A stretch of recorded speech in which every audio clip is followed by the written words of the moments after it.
মুসলমান ভাইরা রে, আমার কথাগুলা দিল দিয়ে বুঝবেন। বলতেছিলাম, পৃথিবীর মধ্যে আমরা নজর করে দেখেছি, সমাজের ভিতরে কেবলমাত্র শুধুমাত্র ওই সমস্ত মানুষকে যে কেউ দুঃখ দেয়, ধাক্কা দেয়, আঘাত করে, চোখ রাঙ্গায়, যে লোকের কোনো অভিভাবক নাই, যাদের অভিভাবক আছে এবং পাওয়ারফুল দাপটওয়ালা, তার অধীনস্থ কোন লোকের দিকে কখনোই বন্ধুরা আমার কেউ রাঙ্গা চোখে তাকাবার সাহস করে না। আমাদের অভিভাবক হলেন সবচাইতে বড় পাওয়ারফুল আল্লাহ। এরপরে দুনিয়ার কাফের বেঈমান মুশরিক আমাদেরকে দুঃখ দিতে চায়, ধাক্কা দিতে চায়। শুধু দুঃখ আর ধাক্কা দিতে চায় তাই না, বরং তামাম দুনিয়াতে আজকে মুসলমান চূড়ান্ত ভাবে আক্রান্ত। তার কারণ কি? খুব ভালো করে বুঝবেন। তার কারণ হলো, দুনিয়ার স্বাভাবিক নিয়ম হলো, বাবার যদি সম্পদ থাকে, গাড়ি থাকে, বাড়ি থাকে, পাওয়ার থাকে, তাহলে সন্তান এগুলি ব্যবহার করে, এগুলি প্রদর্শন করে, দেখায়। বাবার দাপট থাকলে সন্তান দাপট দেখায়। কিন্তু বলুন তো দেখি, বাবার উন্নত গাড়ি বাড়ি আর দাপট থাকলেই কি সন্তান বাবার এগুলি দেখাইতে পারে, ব্যবহার করতে পারে? নাকি বাবার সঙ্গে সন্তানের সুসম্পর্ক থাকা লাগে? বাবার যত سيدنا وسندنا وحبيبنا وشفيعنا وطبيبنا وطبيب قلوبنا وأولانا ومولانا محمدا عبده ورسوله الذي أرسله بالحق إلى الخلق بشيرا ونذيرا وداعيا إلى الله بإذنه وسراجا وقمرا منيرا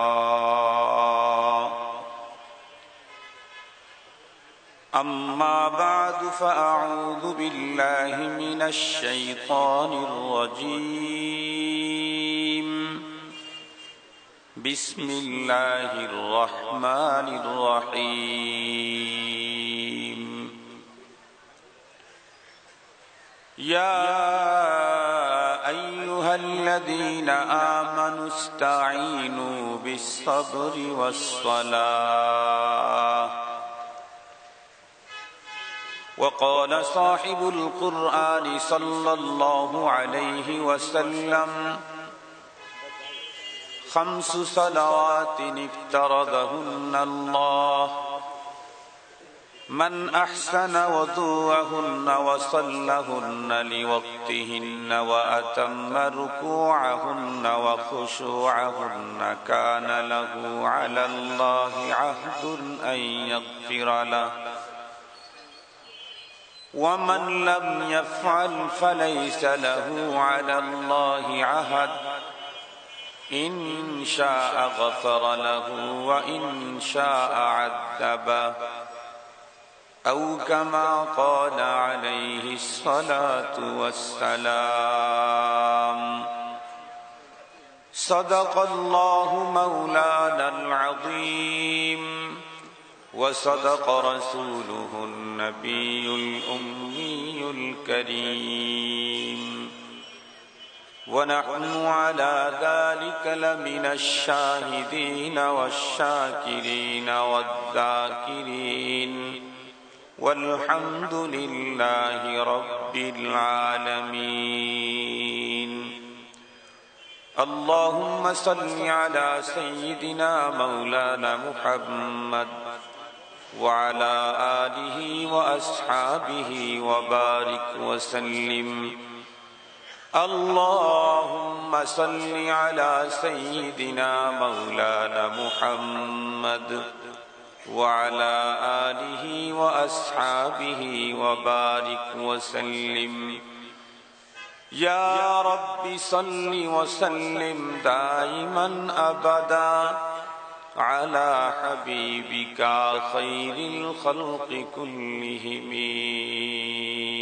بلغ العلا بكماله كشف الدجى بجماله حسنت جميع خصاله صلوا عليه وآله محبت جر آواز بلغ العلا بكماله كشف الدجى بجماله حسنت جميع خصاله صلوا عليه وآله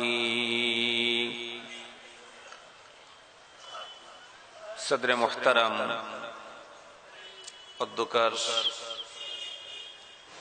খন্দকিয়া চিকনদন্ডি ইসলামী সম্মেলন পরিষদের উদ্যোগে আয়োজিত চতুর্থ বার্ষিক ইসলামী মহাসম্মেলনের শ্রদ্ধাভাজন সম্মানিত সভাপতি মুআজ্জাজ হযরত বুজুর্গ উলামায়ে কেরাম, বিভিন্ন দ্বীনি মাদারিস থেকে আগত আজিজ তালাবা, বিভিন্ন গ্রাম অঞ্চল এবং দূরদারাজের এরিয়া থেকে সমাগত সম্মানিত সুধী, সর্বপ্রথম আল্লাহ পাকের দরবারে আলিশান লাখে কোটি শুকর, যে মহান সত্তা আমাদের হায়াতকে দীর্ঘায়িত করে আজকের এই মুহূর্ত পর্যন্ত সুস্থ সবল রেখে দুনিয়ার হাজারো ব্যস্ততা থেকে মুক্ত করে দ্বীনের নিসবতে কোরআনে পাকের মুহাব্বতে জান্নাতি আয়োজনে আমাদেরকে তাশরীফ আওয়ারির তৌফিক দিলেন। সে মহান মহিয়ানের দরবারে আমরা সকলেই শুকরগুজার হচ্ছি। জবান খুলে ভক্তি সহকারে মুহাব্বত নিয়ে দিল থেকে আবেগের সাথে উচ্চ কণ্ঠে সকলেই পড়ে নেই আলহামদুলিল্লাহ। সম্মানিত উপস্থিতি, আপনারা দিন থেকেই দেশের শীর্ষস্থানীয় হযরত উলামা মাশায়েখদের জবান থেকে অত্যন্ত গুরুত্বপূর্ণ দ্বীনি দিক নির্দেশনামূলক আলোচনা শুনতেছিলেন। মাহফিলের শেষের দিকে আল্লাহ পাক আমাকে আপনাদের খেদমতে উপস্থিত করে দিয়েছেন। আমিও মহান মালিকের প্রতি পূর্ণ আস্থা রেখেই তার কালামে মাজিদ থেকে অল্প কিছু অংশ তিলাওয়াত করেছি। মহানবী সাল্লাল্লাহু আলাইহি ওয়াসাল্লামের অসংখ্য অগণিত হাদিস মুবারাকা থেকে একখানা হাদিসও পাঠ করেছি।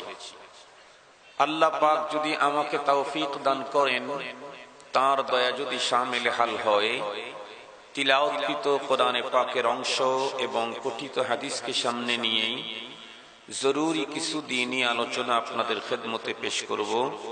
আপনারা দোয়া করেন যাতে করে মহান আল্লাহ পাক আমাকে তথ্য সমৃদ্ধ আজকে মুসলিম উম্মার প্রয়োজনে অতীব জরুরি দ্বীনি আলোচনার তৌফিক দান করেন। সম্মানিত উপস্থিতি, আলোচনার শুরুতে আমি আপনাদেরকে একটু কষ্ট দিতে চাই। আমরা প্রত্যেকেই জানি যে কোনো বস্তু থেকে কেউ যদি শতভাগ উপকৃত হতে চায়, প্রতিটি বস্তুর স্বতন্ত্র কিছু নিয়ম পদ্ধতি ফর্মুলা সিস্টেম থাকে। প্রতিটি বস্তুর নির্ধারিত ফর্মুলা এবং পদ্ধতি মেনেই সে বস্তু থেকে শতভাগ উপকৃত হওয়া সম্ভব। আমরা আজকে এখানে এসেছি, এটি দর্সে কোরআন, এটা দর্সে হাদিস, এটা দ্বীনি ক্লাস, এটা ইবাদত। এটারও একটা সিস্টেম, একটা পদ্ধতি আছে। আমরা প্রত্যেকেই জানি যে দ্বীনি মজলিসে গ্যাপ, মাঝখানে গ্যাপ রেখে দেওয়া এটা অনুচিত। কাছাকাছি অবস্থান করা, গ্যাপটাকে পূরণ করা, গুরুত্বের সাথে আমলের নিয়তে দ্বীনি আলোচনা করা এবং শোনা, এটা আমাদের জন্য অতীব জরুরি। এজন্য আমি আপনাদের প্রত্যেককে অনুরোধ করব, প্রত্যেকেই তার সামনে ডানে এবং বামে দেখে 2-4 ইঞ্চি জায়গাও যদি সামনে অগ্রসর হওয়ার মতো বা কোনো গ্যাপ থেকে থাকে, সেটি আমরা পূরণ করে বসবো ইনশাআল্লাহ। সবচেয়ে বড় কাজ যেটা হবে সেটি হচ্ছে সুন্নতের উপরে আমল হবে। উম্মতের সর্বশ্রেষ্ঠ ফ্যাশনই তো সুন্নত। আমার শেখ ও মুর্শিদ বলেন, উম্মত থাকবে আর সুন্নত থাকবে না, এটা আল্লাহ পাকের পছন্দনীয়। আল্লাহ তাআলা উম্মতকে দয়া মায়া ক্ষমার ঘোষণা করেছেন সুন্নতের মাধ্যমে। এই জন্য মুহতারাম হাজিরিন, আমরা প্রতিটি উম্মত আমাদের জীবনের সবচেয়ে বড় টার্গেট হলো মহানবীজির সুন্নত। আমরা আমাদের জীবনকে নবীজির সুন্নতের সাজে সাজাবো।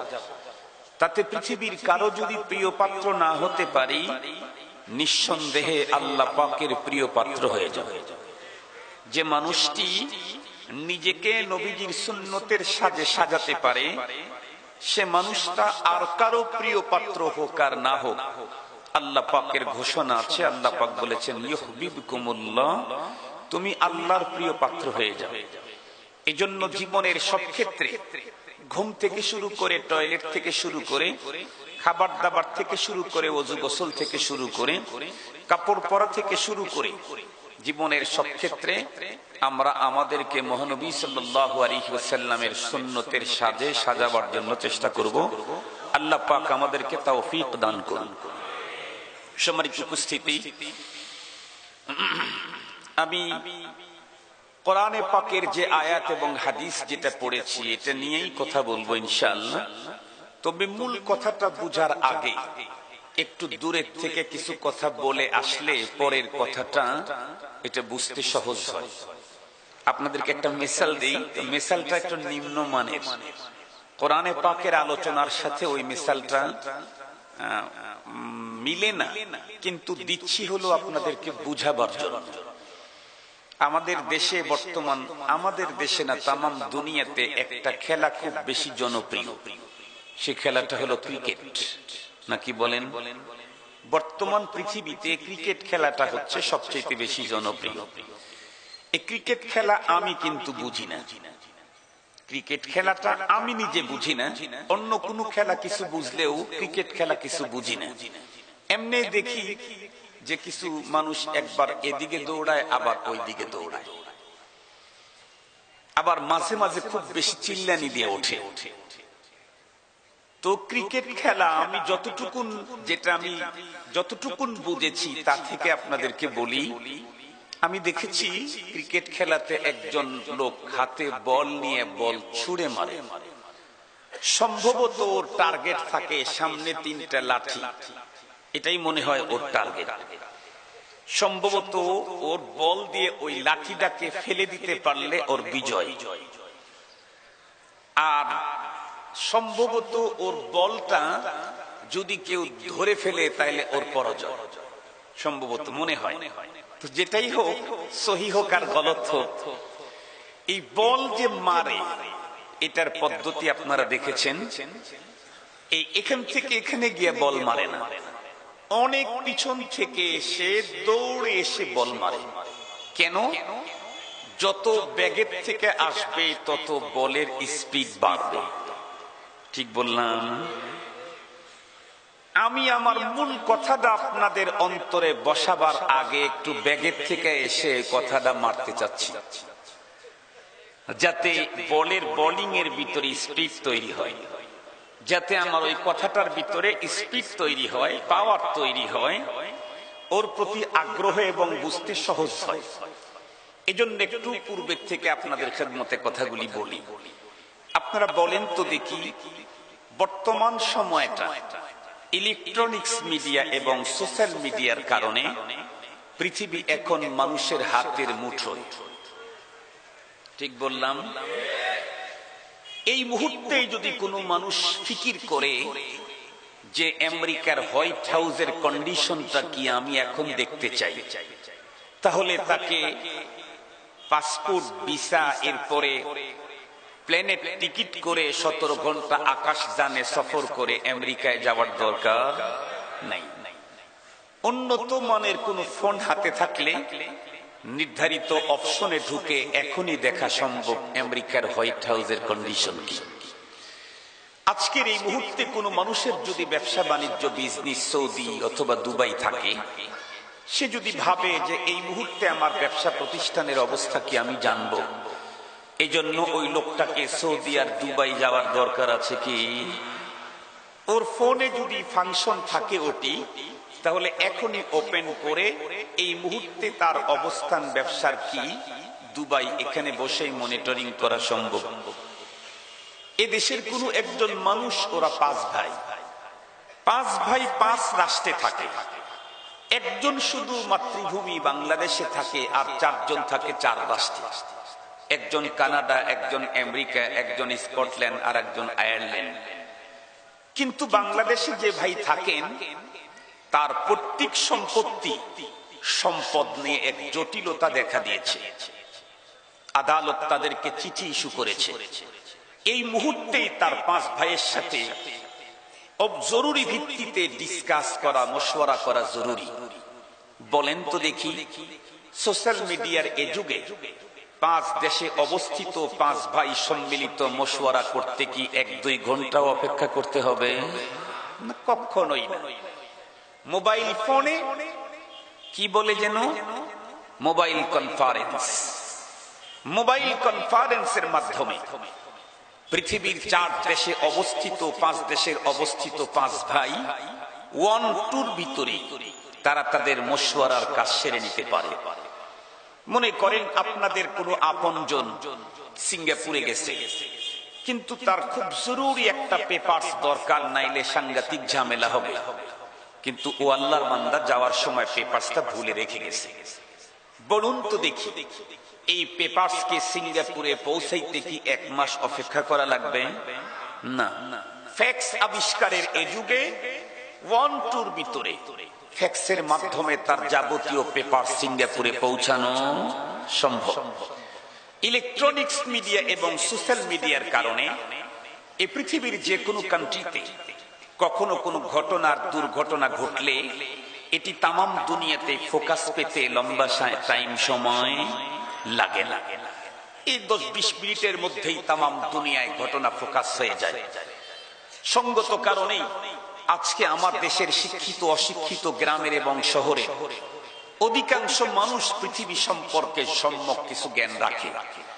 আপনারা তামাম দুনিয়ার যে রিপোর্টটা জানেন, তা থেকে বলুন বর্তমান পৃথিবী দিন যত গড়াচ্ছে শান্ত হচ্ছে না অশান্ত হচ্ছে? একমত তো? তামাম পৃথিবী দিন যত গড়াচ্ছে ততই অশান্ত হচ্ছে। কিন্তু সবচেয়ে বড় দুঃখ আর পরিতাপের বিষয় হলো, আজকের অশান্ত পৃথিবী, অশান্তির সবচাইতে বড় হিস্সা আর অংশটা হলো মুসলমানদের কাঁধে। এক নজর যদি তাকান আমাদের একদম পার্শ্ববর্তী প্রতিবেশী ইন্ডিয়া, সেখানে দেখবেন বর্তমান পৃথিবীর সবচাইতে বড় জালিম, কুখ্যাত জালিম মোদী সরকার সে দেশের কোটি কোটি মুসলমানকে ইন্ডিয়া থেকে তাড়িয়ে দেওয়ার নীল নকশা কমপ্লিট করে ফেলেছে। সম্মানিত হাজিরিন, অনেকেই ইতিমধ্যে ঘোষণাই দিয়েছে, আমরা যদি ক্ষমতায় জিততে পারি তাহলে মুসলমানকে গুলি করে হত্যা করব। আজকের পৃথিবীর মুসলমানের কন্ডিশন, একটু যদি দূরে তাকান, কাশ্মীরের জমিনের দিকে তাকালে দেখবেন এমন কোন দিন নাই যেই দিন কাশ্মীরের জমিন মুসলমানদের শহীদদের রক্তে রঙিন হচ্ছে না। রাত্রি হলেই শত্রুদের ক্যাম্প থেকে মজলুম মুসলমানদের আত্মচিৎকারের আওয়াজ ভেসে আসছে। একটু যদি তাকান ইয়ামানের দিকে, সেখানে মানুষ না খেয়ে মরে যাচ্ছে। একটু যদি তাকান সিরিয়ার দিকে, অবস্থাটা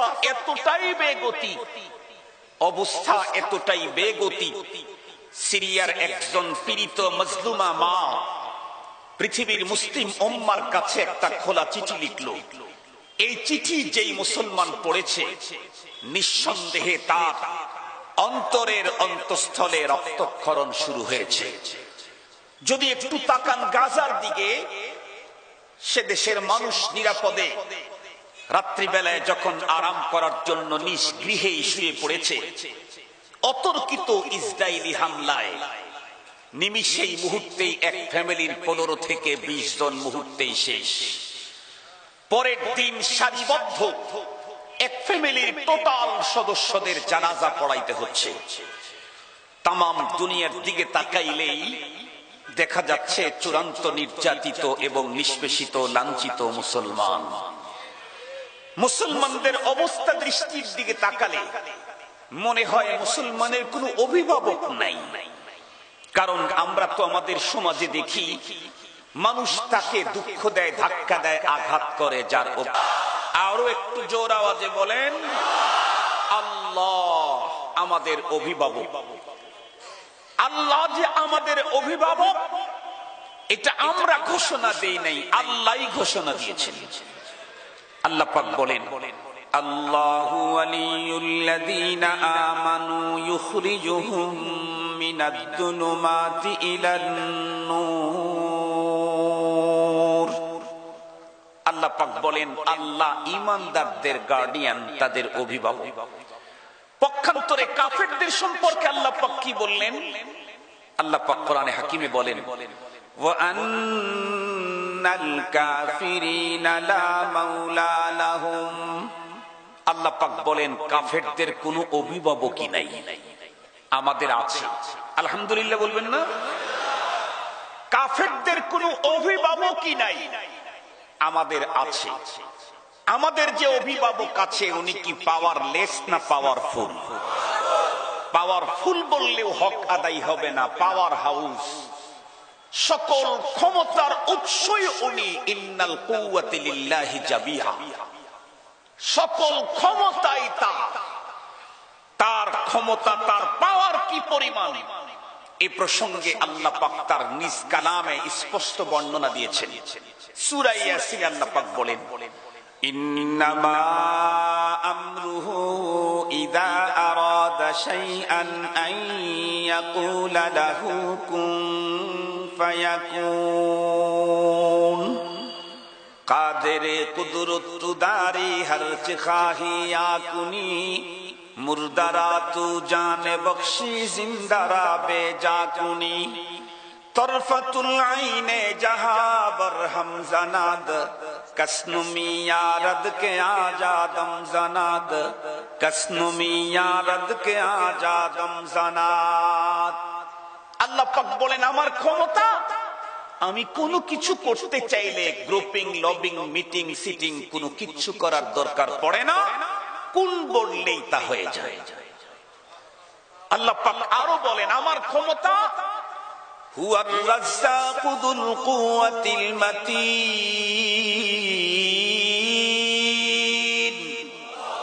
আল্লাহ পাক বলেন আমি পৃথিবীর সকলকে রিজিক দেই, আর আমার ক্ষমতা সবচেয়ে শক্তিশালী, মজবুত। কি পরিমাণে মজবুত আল্লাহ পাক তাও বলেন, ফাআলুল লিমা ইউরিদ। আমি যা খুশি তাই করি, যখন খুশি তখন করি, যেমনে খুশি তেমনে করি। আমার কাজে বাধার সৃষ্টি করার ক্ষমতা কারো নাই। উনি কি খুশি কি করে তাও আল্লাহ পাক বলেছেন, তুলিজুল লাইলা ফিন নাহারি ওয়া তুলিজুন নাহারা ফিল লাইল ওয়া তুখরিজুল হাইয়া মিনাল মাইয়িতি ওয়া তুখরিজুল মাইয়িতা মিনাল হাইয়্যি ওয়া তারযুকু মান তাশাউ বিগাইরি হিসাব। আল্লাহ পাক বলেন আমি কি করি শোন, আমি রাতকে দিন করি, দিনকে রাত করি। এই ক্ষমতা পৃথিবীর কারণ।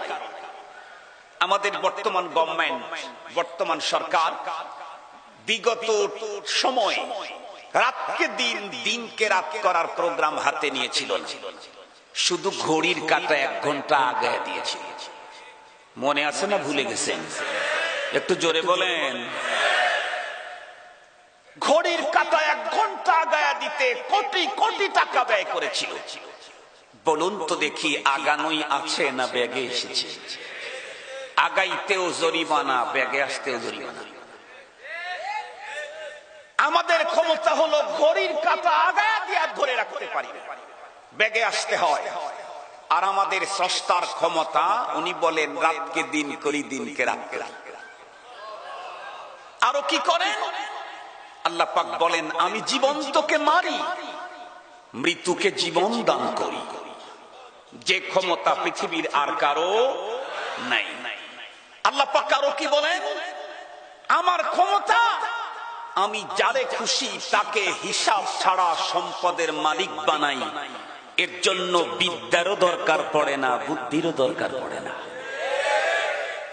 আল্লাহ পাক কাউকে প্রচুর প্রাচুর্য দিতে চাইলে, সম্পদের মালিক বানাইতে চাইলে বিদ্যাও লাগে না, বুদ্ধিও লাগে না। বিশ্বাস যদি না হয়, আজকে বাংলাদেশের সম্পদশালীদের তালিকায় যারা আছে এদের লাইফ হিস্টোরি ভালো করে পড়ে দেখেন, অনেকেই এমন অশিক্ষিত, এমন বিদ্যা ছাড়া নিজের নামটা লিখতেও অল্প জায়গা দেয়া হয় না, এত বড় জায়গা লাগে।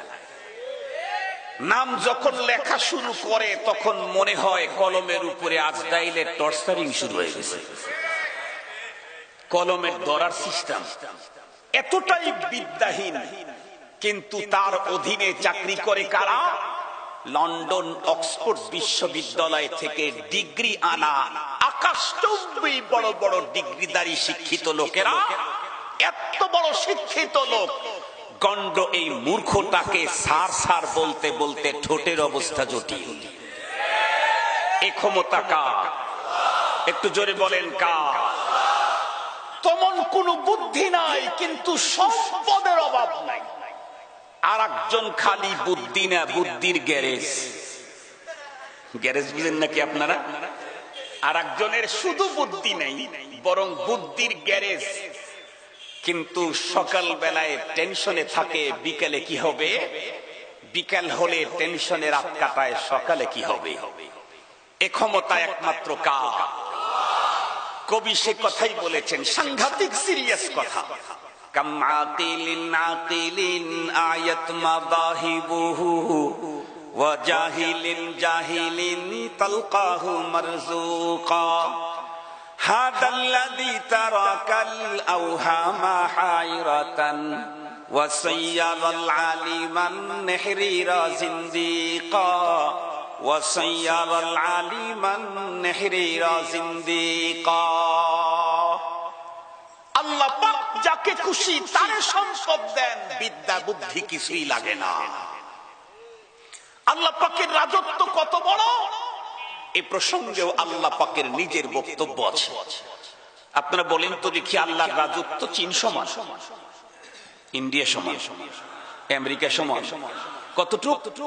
আল্লাহ পাক বলেন লাহু মা ফিস সামাওয়াতি ওয়া মা ফিল আরদি ওয়া মা বাইনাহুমা ওয়া মা তাহতাস সারা। আল্লাহ পাকের রাজত্বের পরিধি। আল্লাহ পাক বলেন সাত আসমান সাত জমিন, আসমান জমিনের মাঝে এবং জমিনের অভ্যন্তরে যা আছে সবই তো আমার। আল্লাহ পাক বলেন, আল্লাহ পাক তার রাজত্ব সম্পর্কে আরো বলেন তাবারাকাল্লাযী বিয়াদিহিল মুলক তাবারাকাল্লাযী বিয়াদিহিল মুলক ওয়া হুয়া আলা কুল্লি শাইইন কাদির। বরকতময় ওই সত্তা যার হাতের ভিতরে টোটাল রাজত্ব। আল্লাহ পাক আরো বলেন কুলিল্লাহুম্মা মালিকাল মুলক কুলিল্লাহুম্মা মালিকাল মুলকি তুতিল মুলকা মান তাশা ওয়া তানজিউল মুলকা মিম্মান তাশা ওয়া তুইজ্জু মান তাশা ওয়া তুদিল্লু মান তাশা বিয়াদিকাল খায়র ইন্নাকা আলা কুল্লি শাইইন কাদির। আল্লাহ পাক তার রাসূলকে ডেকে বলতেছেন কুল আল্লাহুম্মা মালিকাল। ও রাসূল আপনি বলেন, আয় আল্লাহ তুমি তো টোটাল রাজত্বের মালিক। আমার মালিকের রাজত্ব কত দূর, বৈজ্ঞানিকের মাথাও চলে না যত দূর। বিজ্ঞানীদের মাথাও চলে না যত দূর, তাদের চোখ তো দূরের কথা, তাদের গবেষণা যায় না যত দূর, আমার মালিকের রাজত্ব তত দূর। এত বড় পাওয়ারফুল একজন গার্ডিয়ান আমাদের, যার চাইতে বড় আর কেউ।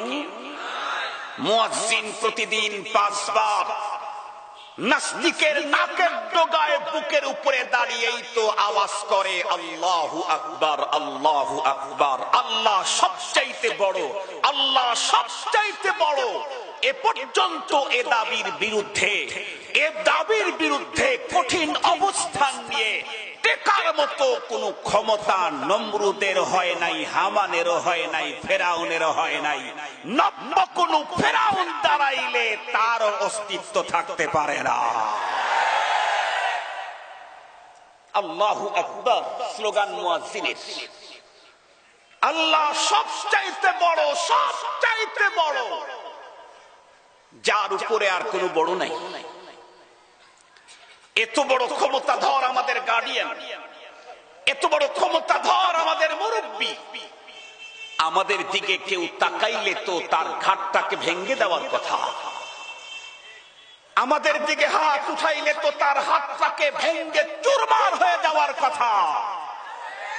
কিন্তু আজকের পৃথিবীতে এত বড় মহা ক্ষমতাধর গার্ডিয়ান থাকতে আমাদের করুণ অবস্থা কেন? এখান থেকে উত্তোলনের পথ কি? এই দুটি কথা আপনাদের খেদমতে বলবো ইনশাআল্লাহ। কারণ এই জাতীয় একটা অনুষ্ঠান অনুষ্ঠিত করতে কত মানুষের শ্রম লাগে। কেউ কেউ তো 1 বছর ধরে এই কোরআনী মেলাকে কিভাবে সাফল্য মণ্ডিত করা যায় এজন্য 1 বছর ধরে মেহনত করতে থাকে। কারো মাথার ভিতরে 24 ঘন্টায় তার যত চিন্তা চেতনা আছে, সেই চিন্তা চেতনার সিরিয়ালে ফেহরিস্তের ভিতরে এই সম্মেলনের নামটাও আছে। কেউ তার নিজের কষ্ট অর্জিত সম্পদ দেশের বাহির থেকেও এখানে পাঠিয়ে দেয়, দেশের মানুষ যাতে করে বিশুদ্ধ কোরআনে পাকে জান্নাতি দিক নির্দেশনা হাদিসে পাক থেকে যেন মানুষ শুনতে পায়। কত মানুষের শ্রম, কত মানুষের সময়, কত মানুষের অর্থ, কত মানুষের মেধা এখানে আছে। সম্মানিত হাজিরিন, অনেক মেধা, অনেক শ্রম, অনেক দুআর পরে এই জাতীয় একটা নূরানি মাহফিল মজলিস আল্লাহ পাক প্রতিষ্ঠিত করার তৌফিক দান করেন। এজন্য এখান থেকে যারা আপনারা আসছেন, আপনারা আমানত, আপনারা আমাদের কাছে আমানত। আপনাদের এক একজনের 2 ঘন্টা করে সময় যদি আমি নেই, এতগুলি মানুষের 2 ঘন্টা আমার জীবনের 6 মাস। এতগুলি মানুষের 2 ঘন্টা আমার জীবনের 6 মাস। আপনারা আসলেন আমাদের কাছে দ্বীনের সঠিক দিক নির্দেশনা পাওয়ার বুক ভরা আশা নিয়ে।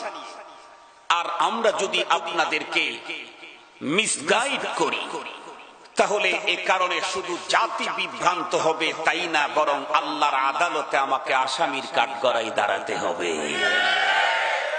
আমি যদি মিসগাইড করি। এজন্য কথা বলার আগে ভাবা দরকার, আমি যে কথা বলি আমার এই কথা তো আমার বিরুদ্ধে যাবে না। আবার হাদিসে পাকের মধ্যেও এসেছে, কোরআনে পাকেও এসেছে, মা ইয়ালফিদু মিন কাউলিন ইল্লা লাদাইহি রাকীবুন আতীদ। তোমার জবান থেকে যা বের হয় এটার পিছনে সিআইডি আছে, এটার মুহাফেজ আছে, এটা সংরক্ষণ করা হবে, বিচার হবে আল্লাহর আদালতে। বিশ্বনবীজি কি বলেছেন বুখারী শরীফের সর্বশেষ হাদিসে? আপনারা জানেন, ইমামে বুখারী রাহমাতুল্লাহি আলাইহি বলেছেন, ইন্না আ'মালা বানি আদম ওয়া আকওয়ালাহুম তুজানু ইয়াউমাল কিয়ামah। নিঃসন্দেহে আদম সন্তানের কথা এবং কাজ পরপারে মিজানের পালায় উঠায়া ওজন করা হবে। সম্মানিত হাজিরিন, এজন্য এমন কিছু কথা যেন আমাদের মুখ থেকে কখনো বের না হয় যে কথা আমার বিরুদ্ধে চলে যায়, যে কথার কারণে আমাকে আল্লাহর আদালতে আসামির কাঠগড়ায় দাঁড়াতে হয়, এমন কথা যেন বের না হয়। অন্যকে বাঁচাবার আগে নিজে বাঁচার ফিকির করতে হবে। ইয়া আইয়ুহাল্লাযীনা আমানু কু আনফুসাকুম আওয়ালান ওয়া আহলিকুম নার। প্রথমে আমাকে বাঁচাতে হবে, এরপরে আমার পরিবারকে। আপনারা যারা বিমানে সফর করছেন তারা জানেন, বিমানে ওঠার পরেই বিমানের ক্রু যারা আছে, বিমান ছেড়ে দেওয়ার আগে বেশ কিছু দিক নির্দেশনা দেয়। তার ভিতরে একটা কথা বলে, কখনো যদি আমাদের বিমানের কেবিন যদি কখনো অক্সিজেনের ক্রাইসিস দেখা দেয়, তাহলে উপর থেকে অটোমেটিকলি অক্সিজেন মাস্ক নিচে নেমে আসবে। অক্সিজেন মাস্কটা আপনি প্রথমে টেনে নিজের নাকে মুখে সুন্দর করে দিন, এরপরে পাশে যে আসে তাকে পরে দেওয়ার সহযোগিতা করুন। কোরআনে পাকে আল্লাহ পাক তাই বলেছেন, কু আনফুসাকুম, জাহান্নামের আগুন থেকে তুমি আগে বাঁচো মিয়া, তুমি আগে বাঁচো।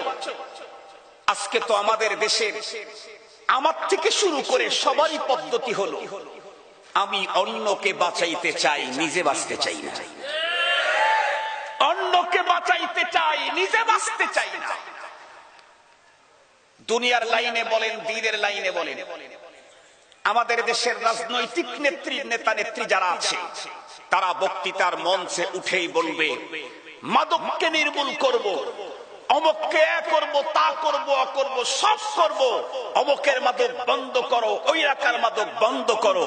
কিন্তু গিয়ে দেখেন তার নিজেরই এই জাতীয় ব্যবসা 5টা আছে। এজন্য কিয়ামত পর্যন্ত এই পদ্ধতিতে দেশ কখনো সুন্দর হবে না, ক্লিয়ার হবে না, স্বচ্ছ হবে না, হইতে পারেই না।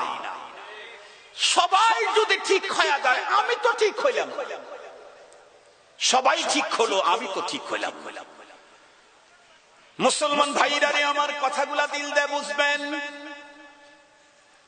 বলতেছিলাম, পৃথিবীর মধ্যে আমরা নজর করে দেখেছি, সমাজের ভিতরে কেবলমাত্র শুধুমাত্র ওই সমস্ত মানুষকে যে কেউ দুঃখ দেয়, ধাক্কা দেয়, আঘাত করে, চোখ রাঙ্গায়, যে লোকের কোনো অভিভাবক নাই, যাদের অভিভাবক আছে এবং পাওয়ারফুল দাপটওয়ালা, তার অধীনস্থ কোন লোকের দিকে কখনোই বন্ধুরা আমার কেউ রাঙ্গা চোখে তাকাবার সাহস করে না।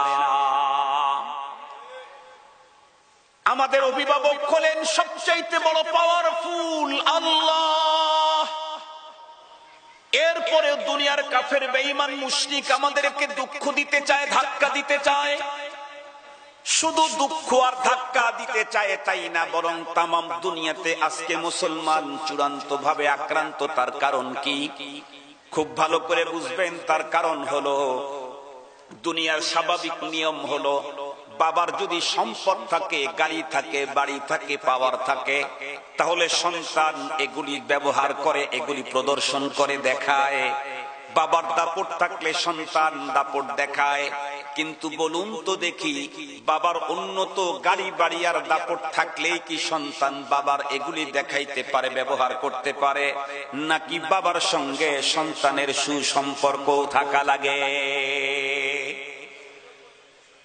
বাবার যতই উন্নত গাড়ি আর বাড়ি থাক, বাবার যতই পাওয়ার প্রভাব প্রতিপত্তি থাক, সন্তান এগুলি কখনো দেখাইতে পারবে না যতক্ষণ পর্যন্ত বাবার সঙ্গে সন্তানের সুসম্পর্ক না হবে।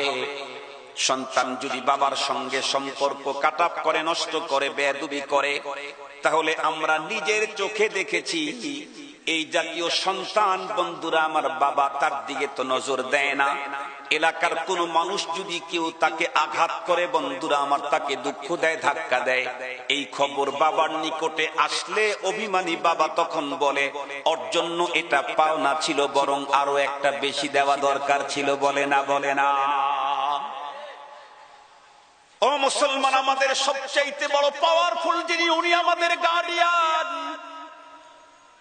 কিন্তু কাশ্মীরে মুসলমান মরতেছে, মায়ানমারে জুলুমের শিকার হয়েছে, সিরিয়ার ভিতরে মুসলমানদের জটিল অবস্থা চলতেছে। এরপরেও কেন আমাদের গার্ডিয়ানের পক্ষ থেকে দুনিয়ার ভিতরে জালেমদের বন্ধুরা আমার প্রতিরোধ গড়ে তোলা হচ্ছে না কেন? আমাদের গার্ডিয়ানের পক্ষ থেকে প্রতিশোধ নেওয়া হচ্ছে না কেন? তার কারণ হলো আমাদের সাথে আমাদের গার্ডিয়ানের সম্পর্ক ভালো নাই। সম্পর্ক বুঝি খুব ভালো, কথা বলেন না কেন? সম্পর্ক ভালো নাই। সম্মানিত হাজিরিন, কারো কাছ থেকে কিছু নিতে চাইলে, কারো কাছ থেকে কিছু পেতে চাইলে, কারো কাছে কোনো সুবিধা পেতে চাইলে তার সভ্যতা, তার সংস্কৃতি, তার কর্মসূচি বাস্তবায়ন করতে হয়। যে যার কর্মসূচি বাস্তবায়নে যত বেশি ত্যাগ করে, যে যত বেশি কোরবানি করে, তার কাছে তার মর্যাদা তত বাড়ে। আমরা দুনিয়াতে তো দেখি ওই সমস্ত নেতারা হঠাৎ করে বড় হয়, যেই নেতারা তাদের দলীয় কমান্ড মানতে গিয়ে জীবনের ঝুঁকি নিয়ে রাজপথে প্রতিপক্ষদের দ্বারা আক্রান্ত হয়, রক্ত ঝরায়, মাসের পরে মাস জেল খাটে, ওর মর্যাদা রাজনৈতিক ভাবে বেড়ে যায়। কথা বলেন না কেন? ওর মর্যাদা রাজনৈতিক ভাবে বেড়ে যায়।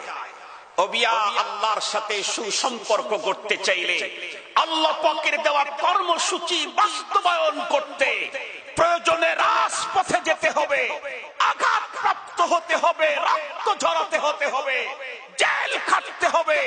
আল্লাহ পাকের মিশন বাস্তবায়নের জন্য যে যত বড় মজলুম হয়, তার মর্যাদা আল্লাহ তত আকাশচুম্বী বানায়া দেয়। বিশ্বাস যদি আপনাদের না হয়, 1400 বছর পূর্বের ইতিহাস মন্থন করতে বলবো না, 50 বছর পূর্বের ইতিহাসের কথাও বলবো না। আপনারা জানেন আমাদের হাটহাজারী মাদ্রাসার পরিচালক এবং সহকারী পরিচালক আল্লামা শেখুল ইসলাম আহমদ শফি সাহেব হুজুর দামাত বারাকাতুহুমুল আলিয়া, আল্লামা জুনাইদ বাবু নগরী দামাত বারাকাতুহুমুল আলিয়া আগে থেকেই পটিয়া হাটহাজারী মাদ্রাসা উম্মুল মাদারেসের পরিচালক ছিলেন। আমি নিজের চোখে দেখেছি হাটহাজারী হযরত সিরাজগঞ্জে যাইতেন, শহরের সব মাদ্রাসাওয়ালা গুলাও ওই অনুষ্ঠানে উপস্থিত হওয়ার জন্য এত ব্যস্ত হতো না। নিজের চোখে দেখেছি জুনাইদ বাবু নগরীর নাম সারা বাংলাদেশের কওমি উলামায়ে কেরামও জানতো না। কিন্তু যখন এদেশে হেফাজতে ইসলাম, আল্লাহর দ্বীন হেফাজতের ব্যানারে যখন শাপলা চত্বরে গেলেন, কষ্ট আর মেহনত যখন করলেন, বাবুনুর নগরী যখন আল্লাহর দ্বীনের জন্য কারাবরণ করলেন, এখন আল্লামা বাবু নগরীকে দেখার জন্য দিনের বেলায় লক্ষ নারী পুরুষের ভিড় জমে। চোখে দেখা এ শোনা ইতিহাস না, পড়া ইতিহাস না, চোখে দেখা ইতিহাস। শেখুল ইসলাম আল্লামা শাহ আহমদ শফি দামাত বারাকাতুহুমুল আলিয়া আগেও হাটহাজারীর মুহতামিম ছিলেন। কে চিনত? কয়জনে চিনত? আজকে তামাম দুনিয়া তাকে চিনে। কথা বলেন, তামাম দুনিয়া তাকে চিনে। একটা সময় শেখুল ইসলাম আল্লামা শাহ আহমদ শফি সাহেব তখন তো যৌবন ছিল, কণ্ঠ ভালো ছিল, তেজস্বী বয়ান করতেন, সুন্দর বয়ান করতেন। এরপরেও তার জন্য পাজারু গাড়ি কেউ পাঠাতো না, এখন তার জন্য হেলিকপ্টার নিয়ে সিরিয়াল ধরে। এ মর্যাদা এ দাম বেড়েছে আল্লাহর দ্বীনের, আল্লাহর মিশনের বাস্তবায়নের পিছনে কোরবানি করার কারণে। মুসলমান ভাইরা রে, আমার কথাগুলা খুব ভালো করে বুঝবেন। বলতেছিলাম বাবার সন্তান হলেই, বাবার বন্ধুরা আমার সম্পদ ব্যবহার করা যায় না। বাবার সন্তান হলেই বাবার প্রভাব প্রতিপত্তি বন্ধুরা আমার দুনিয়াতে কখনোই প্রদর্শন করা যায় না। বরং বাবার সম্পদ বন্ধুরা আমার ব্যবহার করতে চাইলে বাবার সঙ্গে সম্পর্ক ভালো করা লাগে। আমাদের গার্ডিয়ান আল্লাহ পাক, আমরা তার ক্ষমতা আর পাওয়ার দুনিয়াতে দেখাইতে চাইলে আল্লাহর সঙ্গে আমাদের সম্পর্ক ভালো করা দরকার আছে না নাই? বলুন তো দেখি, আমাদের জীবনের যে কন্ডিশন, মুসলমানের বর্তমান চলাফেরার যে পদ্ধতি, তাতে আল্লাহ পাক যে আমাদেরকে এখন পর্যন্ত বাঁচিয়ে রেখেছেন এটাই তো অনেক বেশি। উনি যে এখনো পর্যন্ত বৃষ্টি পানির বৃষ্টি বন্ধ করেন নাই এটাই তো অনেক বেশি। উনি যে এখন পর্যন্ত অক্সিজেনের সুইচ বন্ধ করেন নাই এটাই তো অনেক বেশি। উনি যে এখন পর্যন্ত জমিন থেকে রকমারি খাবার উৎপাদন বন্ধ করেন নাই এটাই তো অনেক বেশি। আমরা জানি এই দুনিয়াতে আল্লাহ রাসূলের পরে আমাদের সবচাইতে বড় আপনজন হলেন মা। এরপরে বন্ধুরা আমার বাবা। আমি যতটুকুন জানি একজন বাবা আর মা তার জীবনের যত অর্জন যত কষ্ট বন্ধুরা আমার সবগুলার মূল টার্গেট হলো তার সন্তান। সন্তানের জন্যই তো বাবা এত কষ্ট করে, মা এত কষ্ট করে।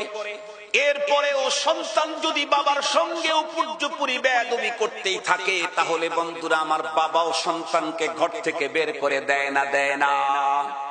আপনাদেরকে সহজভাবে বুঝাবার জন্য বলতে চাই, আপনারা বলুন তো দেখি, কোন সন্তান যদি একজন বাবার সঙ্গে প্রথম একদিন বেয়াদবি করলো, অবশ্যই বাবা তখন রাঙ্গা চোখে তাকাবে। দ্বিতীয় দিন যদি আবার বেয়াদবি করে তখন বাবা জবান খুলে তাকে বকা দেবে। তৃতীয় দিন যদি আবার বেয়াদবি করে বাবা তখন হাত উঠায় আঘাত করবে। চতুর্থ দিন যদি আবার বেয়াদবি করে বাবা তখন রাগে ক্রোধে সন্তানের সঙ্গে কথা বলা বন্ধ করে দেবে। পঞ্চম দিন যদি আবারও সন্তান বাবার সঙ্গে বেয়াদবি করে ওই বাবা অবশ্যই সন্তানকে ঘর থেকে ঘাট ধরে বের করে দেবে। মাকে তো আমরা চিনি, আল্লাহ তাআলা মায়ের ভিতরে ধৈর্যের পাহাড় দিয়ে দুনিয়াতে মারে পাঠাইছেন। এই কারণেই তো ছোট্টবেলার হাজারো অপরাধ মা নিজে গোপন করছেন, আব্বাকে জানতে দেন নাই। আমাকে রক্ষা করার জন্য মা তার জীবনে কত মিথ্যা কথা আব্বার কাছে বলতে হয়েছে মার। এই মায়ের সঙ্গেও কেউ যদি বেয়াদবি করে মা ধৈর্যের পাহাড় হওয়ার কারণে বন্ধুরা আমার প্রথম দিন বেয়াদবি করলে মা তেমন কিছু কথা বলে না, মুখটা ছোট করে ফেলেন।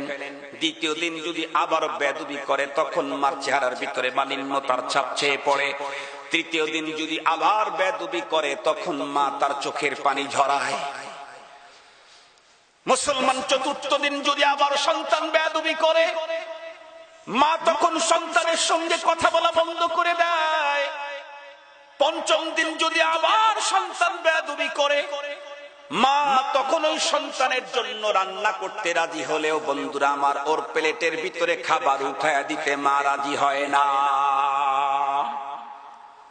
আপনজন যদি কেউ ডেকে বলে বোন তোমার সন্তানের ক্ষুধা পেয়েছে একটু খাবার দাও না, মা অভিমানী চোখের পানি ছেড়ে উত্তর করে ওর জন্য খাবার রান্না করেছি তাই তো অনেক বেশি, ওর প্লেটে আমি খাবার উঠায়া দেব, হতেই পারে না।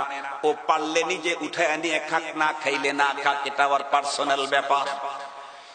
ও মুসলমান, যেই মার বাবা আমাকে টার্গেট করেই তার জীবনের সকল পরিশ্রম, সেই মা বাবার সঙ্গে উপর্যুপরি 5 দিন বেয়াদবি করলে আমার মা আমার বাবা আমাকে ঘর থেকে বের করে দেয়। কিন্তু আমাদের আল্লাহ আমাদের প্রতি কি পরিমাণে দয়াবান মেহেরবান। 1 বছরের ভিতরে দিন হলো 365টা, খুব ভালো করে মনে রাখবেন। 1 বছরের ভিতরে দিন কয়টা বলেন তো দেখি? 1 বছরের ভিতরে 365 দিন। এই 365 দিনের ভিতরে যতদিন আমরা সুস্থ ছিলাম এই জাতীয় একটা দিন 24 ঘন্টা এমন কি আমরা কেউ দেখাইতে পারবো যেই দিনের 24 ঘন্টার মধ্যে আমরা একটাও আল্লাহর সঙ্গে নাফরমানি করি নাই? এমন দিন একটা দেখাইতে পারবো নাকি? হয়তো চোখের গুনাহ, না হয় মুখের গুনাহ, না হয় কানের গুনাহ, না হয় অন্তরের গুনাহ। ও মুসলমান, কোন না কোন গুনার সঙ্গে আমি প্রতিদিন লেগে আছি। বাবার সঙ্গে 5 দিন বেয়াদবি করার পরে বাবা ঘর থেকে বের করে দিলেন, কিন্তু আমি আমার রবের সঙ্গে 365 দিনের 365 দিনই নাফরমানি করলাম। 365 দিনের 365 দিন মালিকের হুকুম লঙ্ঘন করলাম। এরপরেও যখন মুয়াজ্জিন ডাক দিল হাইয়া আলাস সালাহ, আমি তখন ওযু করে যখন আল্লাহর ঘরে ঢুকতে গেলাম, বাবা তো 5 দিন বেয়াদবি করার পরে ঘর থেকে ঘাট ধরে বের করে দিল। কিন্তু আমার রবের সঙ্গে 365 দিন অপরাধ করার পরেও তার ঘরে ঢুকতে গেলে কোনোদিন আমাদেরকে ঘাট ধরে বের করে দেয় না। মুসলমান শুধু কি এতটুকুন? আল্লাহ পাক তো আমাদের জন্য সিস্টেম করে দিয়েছেন, রে বান্দা বান্দি, দৈনিক কমপক্ষে 5 বার তোরা আমার ঘরের ভিতরে ঢুকবি। আমার কুদরতের পায়ের উপরে তোদের মর্যাদা, আরশ বন্ধুরা আমার তোদের মর্যাদার প্রতীক এবং তোদের সৌভাগ্যের প্রতীক কপালার নাক আমার কুদরতের পায়ে ঠেকাবি। কিন্তু আমাদের ভিতরে তো এমন মুসলমান আছে 7 দিনের ভিতরে বন্ধুরা আমার 7 সদস্যের একজনও 7টা সিজদাও করে নাই। 7 দিনের ভিতরে 7 সদস্যের একজনও 7টা সিজদাও আল্লাহকে করি নাই আমরা। এরপরে যখন জুমার দিন হলো, আগে থেকেই প্রস্তুতি গ্রহণ করলাম, আজকে জুমার নামাজটা অবশ্যই পড়তে যাব। মুয়াজ্জিন যখন আযান শুরু করে দিল, আমার রব কত বড় মেহেরবান, আল্লাহ পাক সঙ্গে সঙ্গে একজন ফেরেশতাকে মসজিদের গেটে দাঁড় করায় দিলেন। 7 দিনে একটা সিজদাও আল্লাহকে করি নাই। 7 দিন পরে যখন জুমার নামাজ পড়ার জন্য নিয়ত করে বের হইলাম, আল্লাহ পাক আমার নামের লিস্ট করে আমাকে বন্ধুরা আমার পুরস্কৃত করার জন্য ফেরেশতা একটা তার ঘরের গেটের মধ্যে দাঁড় করায় রেখে দিলেন। বলেন আল্লাহু আকবার। মুসলমান বলেন আমি কি ভুল তথ্য বলতেছি নাকি? মুসলমান কখনোই না। এ কেমন মালিক? এ কারণেই তো আল্লাহ পাক রব্বুল আলামিন ডেকে বলেন বড় আফসোস করে, ইয়া আইয়ুহাল ইনসান মা গাররাকা বিরাব্বিকাল কারীম। ইয়া আইয়ুহাল ইনসান মা গাররাকা বিরাব্বিকাল কারীম الذي خلقك فسواك فعدلك في أي صورة ما شاء ركبك। খুব ভালো করে বুঝবেন মুসলমান, এর অর্থ কিন্তু এই না 7 দিন পর্যন্ত নামাজ যা পড়ি নাই তা আমার পড়তে হবে না, শুধু জুমাবারের নামাজ পড়লেই আমি পুরস্কৃত হয়ে যাব, এই তরজমা নয়।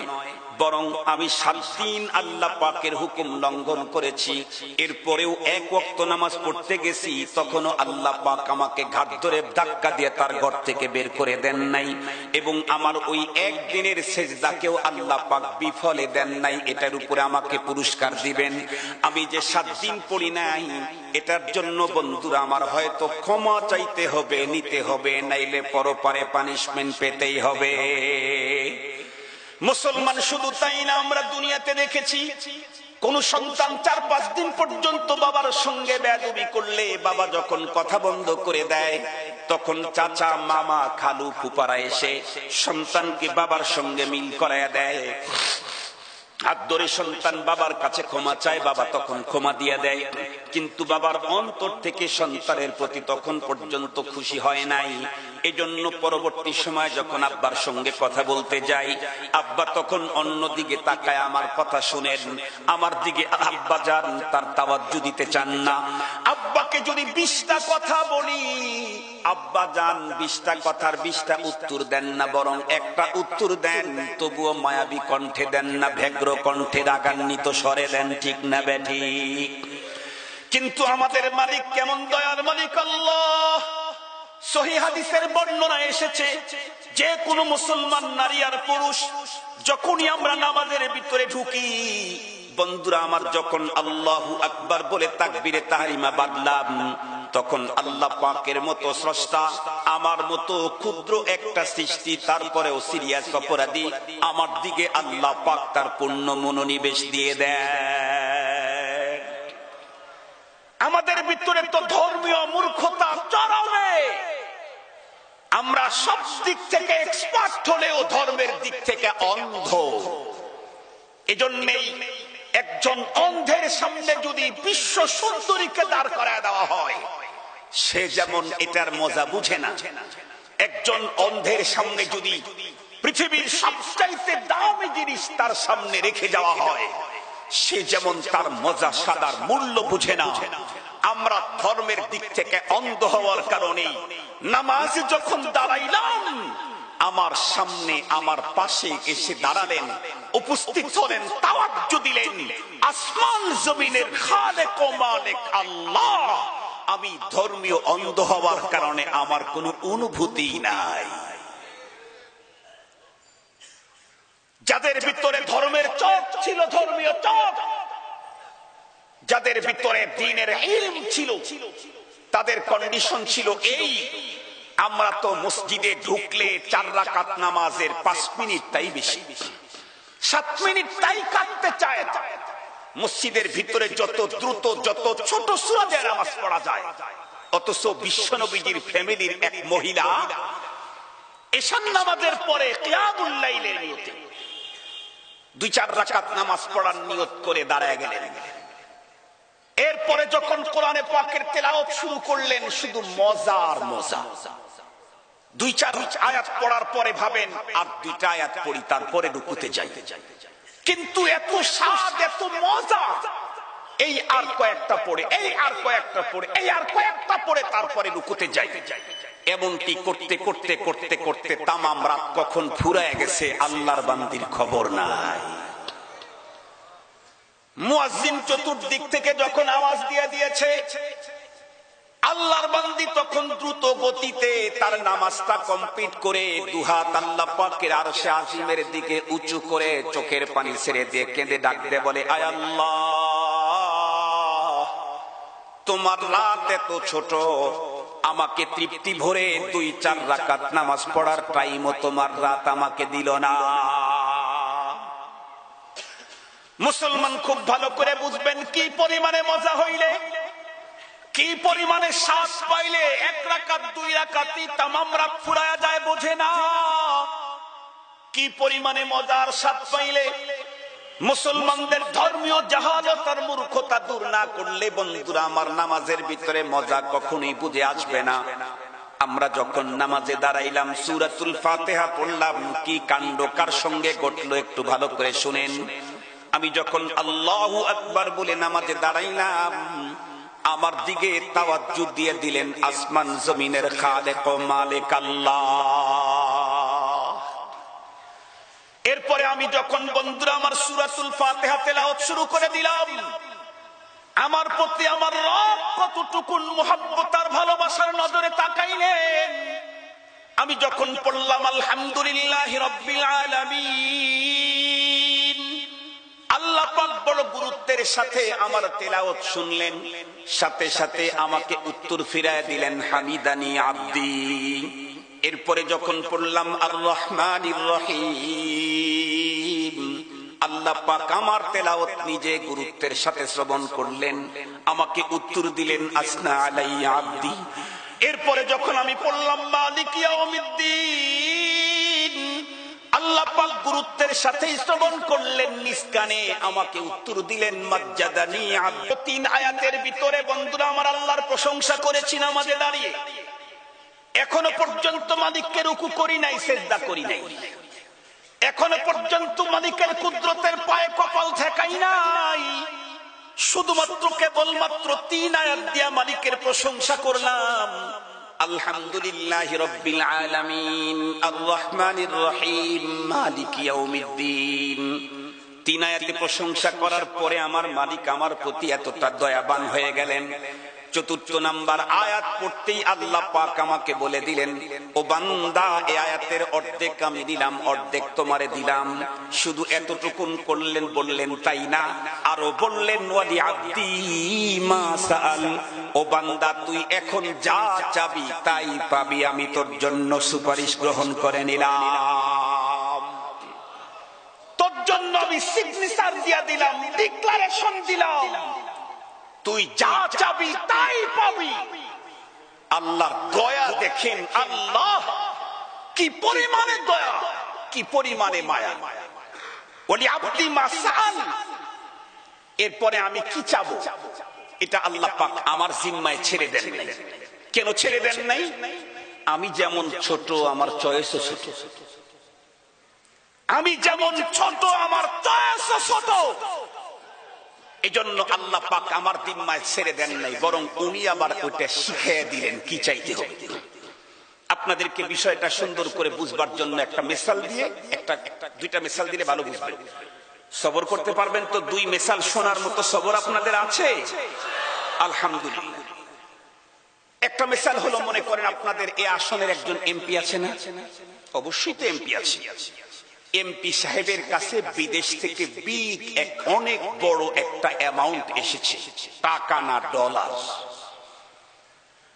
সেই টাকাটা, সেই ডলার যে কোনো হতদরিদ্র গরিবকে দিতে পারবে। একজনকে সর্বোচ্চ 50 কোটি টাকা দিতে পারবে, এটা বৈধ।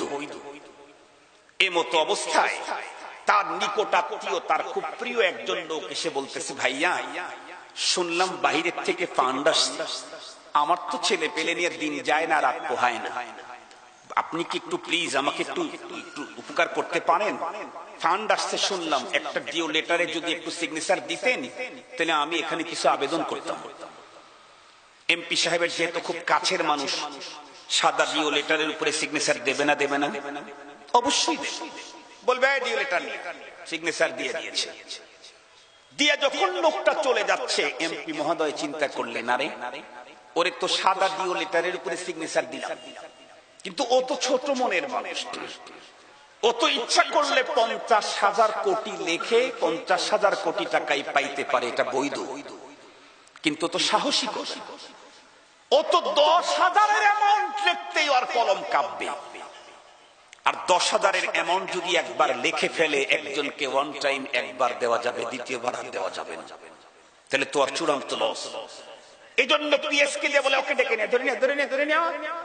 তো পিএস দৌড়ে গেছে, ভাই ভাই ভাই ভাই ভাই। ওই লোক দাঁড়ায় গেছে, স্যার ডাকতেছে, আসছে। এই তুই কিছু লেখছিস ডিও লেটারে? ভাই কিছু লিখি নাই, আমি লিখে দিল 50,000 কোটি টাকা দিয়ে দেওয়া হোক। আল্লাহু আকবার, কি মুহাব্বত! 10,000 লিখলে আর লস হবে জন্য ডেকে এনে নিজেই লিখে দিলেন। এর চাইতে কোটি কোটি কোটি কোটি গুণে বেশি মুহাব্বত করেন আমাদের স্রষ্টা আমাদেরকে। ওয়ালি আব্দি মা সাআল, ও বান্দা তুই যা চাবি তাই পাবি। সিগনেচার দেওয়ার পরে কি চাবো এটা আমার কাছে চাইতে দিলেন না, এই চাওয়াটা আল্লাহ আমাদেরকে শিখিয়ে দিলেন। কি শিখিয়ে দিলেন? ইহদিনাস সিরাতাল মুস্তাকিম, তুমি চাও ইহদিনাস সিরাতাল মুস্তাকিম। কেন? আমাদেরকে চাইতে দিলে আমরা লস করে ফেলতাম। আমরা যেমন ছোট, আমাদের চয়েসও চাউনিও ছোট। আপনাদেরকে একটা মিসাল দিলে বুঝবেন। মনে করেন আমার ঘরে 5টা সন্তান আছে, 6টা সন্তান আছে, তো আমি তো বাইরে বাইরে বেশি থাকি।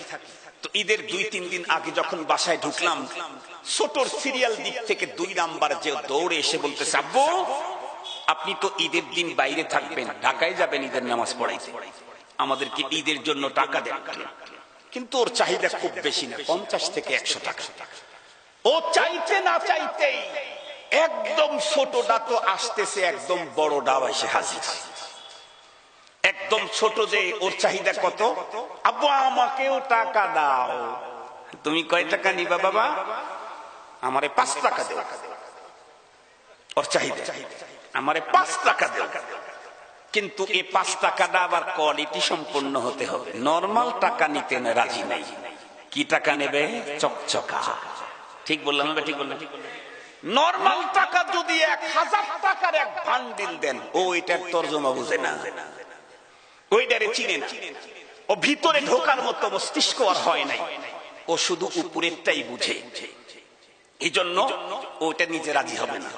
চকচকা 5 থেকে 10 টাকা দিবেন, আলহামদুলিল্লাহ ফুল ফিল খুশি। ওর চাইতে যে একটু বড় যে প্রথম আসছে, ও আবার একটু বোঝে, এই জন্য ওকে 5 টাকা 10 টাকা চকচকা দিলে রাজি নাই, কমপক্ষে 50 থেকে 100। ওর আবার দুইটাই চাহিদা, টাকাও দিতে হবে 50 থেকে 100, টাকাটাও হতে হবে নতুন, কারণ ও আবার একটু ভিতরটা বোঝে। তো 3 নাম্বারের যেটা কলেজে পড়ে, ও তো পুরাই বোঝে। ওর চাহিদা কি? 100 টাকা, মিনিমাম 1000। ওর আবার চকচকা দরকার নাই, কারণ ও জানে চকচকার 4 পয়সার দাম নাই। নাকি আপনাদের হাটহাজারিতে 5 টাকা চকচকা দিয়ে 25 টাকা পাওয়া যায়? এই সিস্টেম তো নাই। চকচকার 4 পয়সার দাম নাই, এটা কলেজে যে পড়ে ও খুব ভালো বুঝে। এই জন্য ওর চাহিদা হলো অ্যামাউন্ট, অঙ্ক। ও চকচকা বুঝে না। আর একটা সে ভার্সিটিতে পড়ে, ওর চাহিদা হলো 5,000 অথবা 10,000। তোকে যখন টাকা যখন গুনে দিচ্ছি 1,000 টাকার নোট, গুনতে গুনতে দেখা গেল একটা টাকা চিরা। তো চিরা টাকা, আহা এই চিরা টাকা কে দিল? এই দেখতে দেখতেই তখন ওই ছেলে হাত বাড়ায় দিয়ে বলে, আব্বু ওই টাকা আমারে দেন, আপনি চালাইতে পারবেন না। সিস্টেম বুঝছেন কি আপনারা? আমি ওর আব্বু, আমি চালাইতে পারবো না, ও আমার পোলা, ও চালাবে।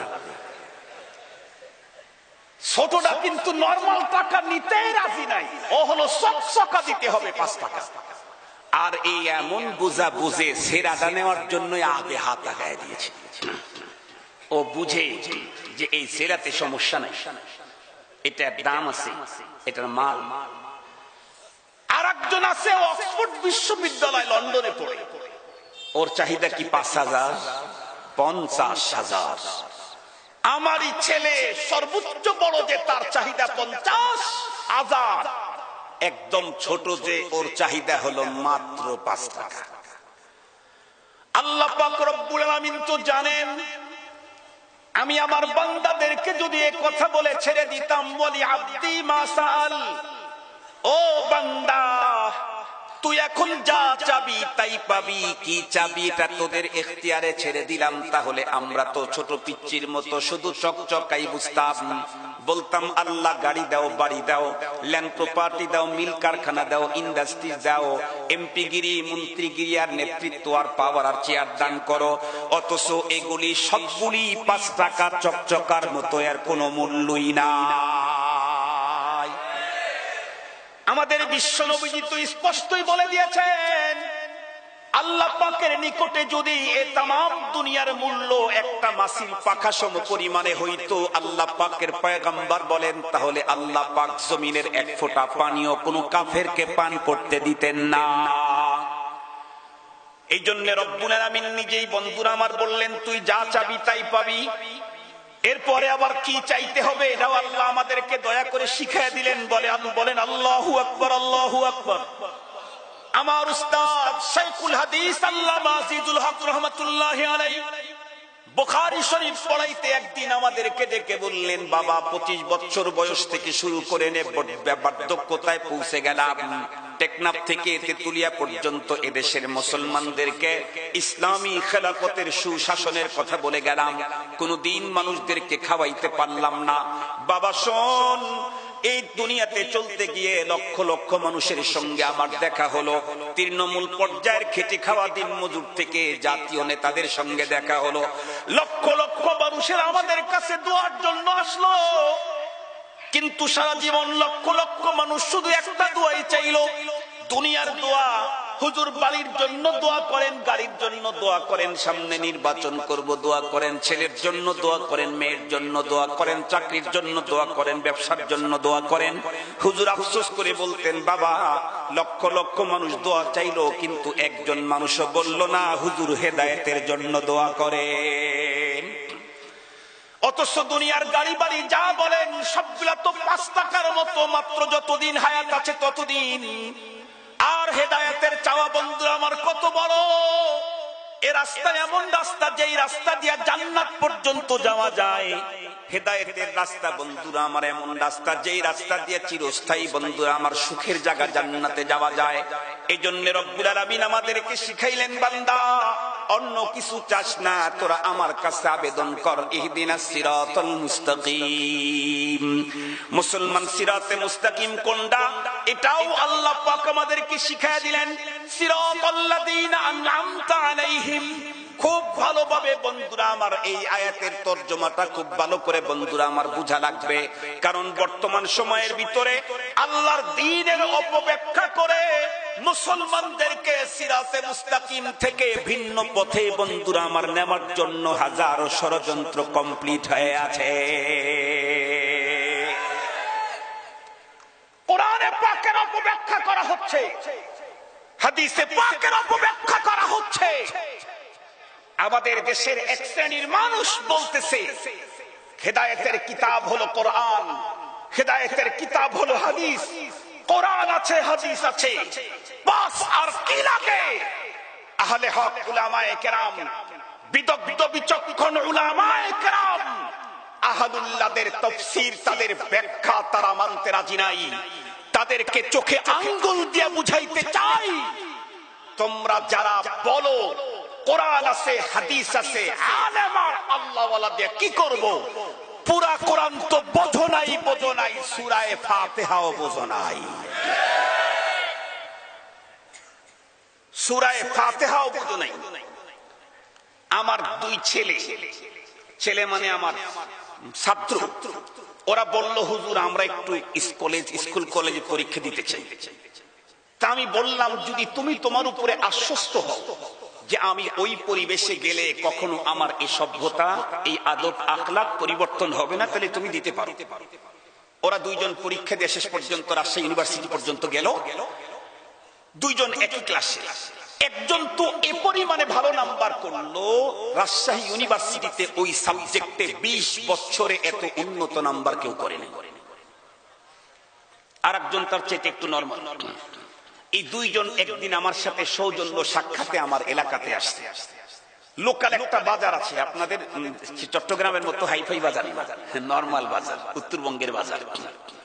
তো আসলে আমি তখন বললাম তোমরা তো এখন অনেক বড় হয়ে গেছো, আমাদের চাইতে অনেক বড় শিক্ষিত হয়ে গেছো, আসো তোমাদের একটু চা খাওয়াই। তোরা বলতেছো যে আমরা খাওয়াই। আমি বললাম দূর বেটা, তুমি খাওয়াইবে তোমার এলাকাতে গেলে, চা কেন, কফি খাওয়াইও, বিদেশিটা খাওয়াই, অসুবিধা নেই। কেক খাওয়াইও, কোক খাওয়াইও, কফি খাওয়াইও, আরো অনেক কিছু খাওয়াইও, পকেটে দিয়ে দিও, পার্সেল দিয়ে দিও, অসুবিধা নেই। আমার এখানে আসছো আমি খাওয়াবো। তো কোন এক কথা প্রসঙ্গে আমি বলে ফেলছি যে বাবা সব ঠিক আছে, কিন্তু এ কাজটা আমাদের বড়রা ভালো চোখে দেখেন না। এ কথা বলার পরেই যে ছেলেটা একটু নরমাল, ও এখন সরকারি মাদ্রাসা পড়ায়, ও আমাকে বলে হুজুর এই যে একটা কথাই তো বুঝে আসে, বড়রা বলতেছেন বড়কে মানতে হবে নাকি? কোরআন যেখানে আছে, হাদিস যেখানে আছে, সেখানে আবার বড় কি? আমি তখন ওর দিকে তাকায় বললাম ইন্না লিল্লাহ, তুমি 16 বছর কমই মাদ্রাসায় পড়ে যা অর্জন করেছিলা, 4 বছর ভার্সিটিতে বারান্দায় গিয়া সূরা ফাতিহাও ভুলে গেলা। এই কথা বলার পরে ওরা দুইজন আমার দিকে চেয়ে আছে। হুজুর সূরা ফাতিহা কেমনে বললাম? আমি বললাম দেখো সূরা ফাতিহাতে আল্লাহ পাক কি শিখাইছে। আল্লাহ পাক সূরা ফাতিহাতে আমাদের জন্য ওয়াজিব করে দিয়েছেন নামাজের প্রতি রাকাতে সূরা ফাতিহা পড়া লাগে। কথা বলেন না কেন? সূরা ফাতিহা কি ইহদিনাস সিরাতাল মুস্তাকিম ছাড়া হবে? তাহলে ইহদিনাস সিরাতাল মুস্তাকিম এটা এমন দোয়া যেই দোয়া ছাড়া নামাজের এক রাকাতও হবে না। ইহদিনাস সিরাতাল মুস্তাকিম এমন গুরুত্বপূর্ণ দোয়া যে দোয়া ছাড়া নামাজের এক রাকাতও হবে না। আল্লাহ পাক বলছেন তোমরা আমার কাছে সিরাতে মুস্তাকিমের আবেদন করো, আল্লাহ তুমি আমাদেরকে সিরাতে মুস্তাকিমে চালাও। এখন সিরাতে মুস্তাকিম কোনটা এটাও আল্লাহ পাক পরের আয়াতে বয়ান করেছেন।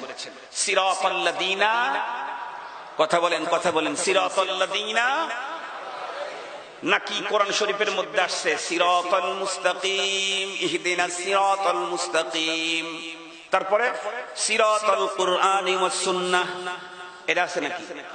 সিরাতাল কুরআনি ওয়াল হাদিস, এটা আছে নাকি? আল্লাহ বললেন সিরাতে মুস্তাকিমের উপরে চালাও। সিরাতে মুস্তাকিম কোনটা? আল্লাহ এখানে বলেন নাই কোরআনের পর হাদিসের পর এটাই সিরাতে মুস্তাকিম, এটা বলেন নাই। এখানে বলেছেন সিরাতে মুস্তাকিম হলো আমার কাছে যারা পুরস্কৃত হয়েছে তাদের পর, আমার কাছে যারা পুরস্কৃত হয়েছে তাদের পর। আল্লাহ পাকের কাছে পুরস্কৃত হয়েছে কারা? আল্লাহ পাক অন্য আয়াতে বলেন উলাইকাল্লাযীনা আন'আমা আল্লাহু মিনান নাবিয়্যিনা ওয়াস-সিদ্দীকিনা ওয়াশ-শুহাদা'i ওয়াস-সালিহিন। আল্লাহ পাক বলেন আমার কাছে পুরস্কৃত 4টা গ্রুপ। আল্লাহ পাকের কাছ থেকে পুরস্কার পেয়েছে কয় গ্রুপ? বলেন। প্রথম হলো নবীগণের গ্রুপ। প্রথম কার গ্রুপ?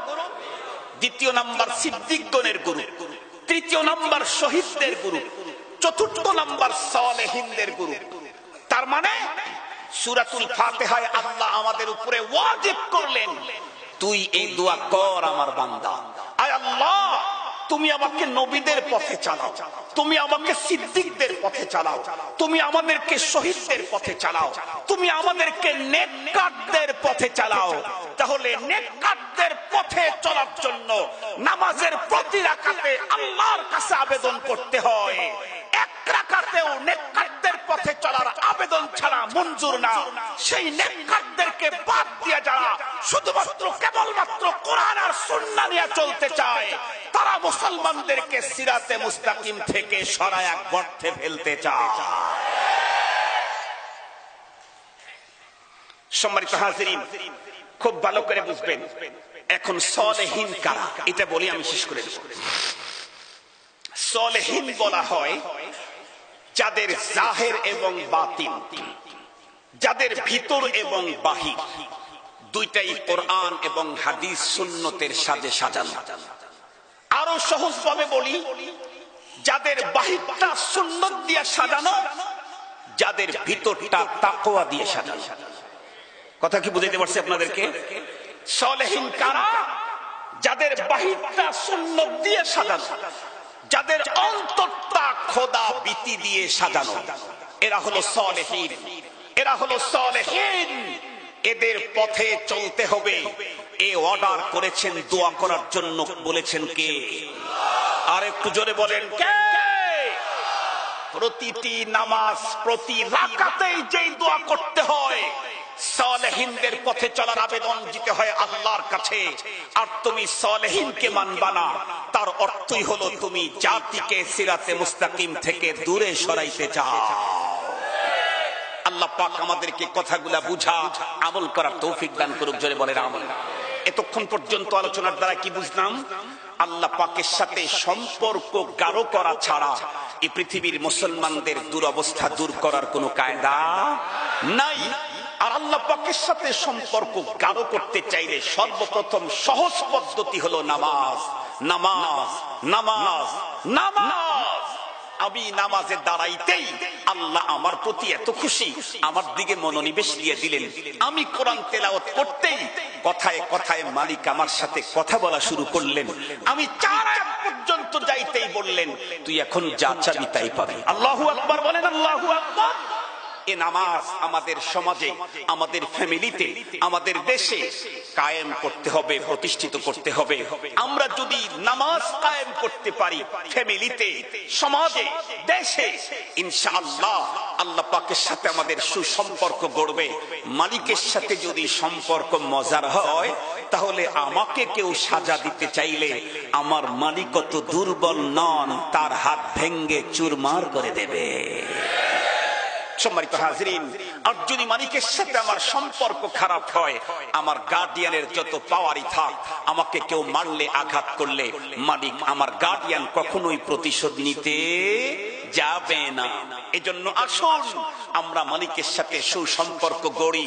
সুসম্পর্ক গড়তে চাইলে প্রথম পদক্ষেপ ঈমানের পরে কি? একটু জোরে বলেন, আর একটু জোরে বলেন। আল্লাহ পাক কোরআনে স্পষ্ট বলে দিয়েছেন, ইয়া আইয়ুহাল্লাযীনা আমানু, ও ঈমানদার, সমস্যায় পড়ছো, ইস্তাঈনু বিসসবরি ওয়াস-সালাহ। সমস্যায় পড়ছো, ঝামেলায় পড়ছো, প্রবলেম হয়ে গেছে, তো আমার কাছে সবর আর সালাতের মাধ্যমে আমার কাছ থেকে সহযোগিতা নাও। আল্লাহ পাক আমাদেরকে এই সালাত সুন্দর করার, ভালো করার আর নবী আলাইহিস সালামের তরিকায় আদায় করার তৌফিক দান করুক। ওয়া আখিরু দাওয়ানা আনিল হামদুলিল্লাহি রাব্বিল আলামিন। আসসালামু আলাইকুম ওয়া রাহমাতুল্লাহি তাআলা ওয়া বারাকাতুহু। একটু বসেন, আপনারা উঠে যান কেন? বসেন। আলিহি ওয়া আসহাবিহি ওয়া বারিক ওয়া সাল্লিম। আল্লাহুম্মা সাল্লি আলা সাইয়্যিদিনা মাওলানা মুহাম্মদ ওয়া আলা আলিহি ওয়া আসহাবিহি ওয়া বারিক ওয়া সাল্লিম। আলহামদুলিল্লাহি রাব্বিল আলামিন। والصلاة والسلام على سيد الأنبياء والمرسلين وعلى آله وأصحابه أجمعين. اللهم لك الحمد كله ولك الشكر كله بيدك الأمر كله إليك يرجع الأمر كله إنك على كل شيء قدير. يا حي يا قيوم برحمتك نستغيث. ইয়া হাইয়্যু ইয়া কাইয়্যুম বিরহমাতিকা নাস্তাগীস আসলিহ লানা শা'নানা কুল্লাহু ওয়া লা তাকিলনা ইলা আনফুসিনা তারফাতা আইন رب ارحمهما كما ربياني صغيرا رب ارحمهما كما ربياني صغيرا ربنا هب لنا من أزواجنا وذرياتنا قرة أعين واجعلنا للمتقين إماما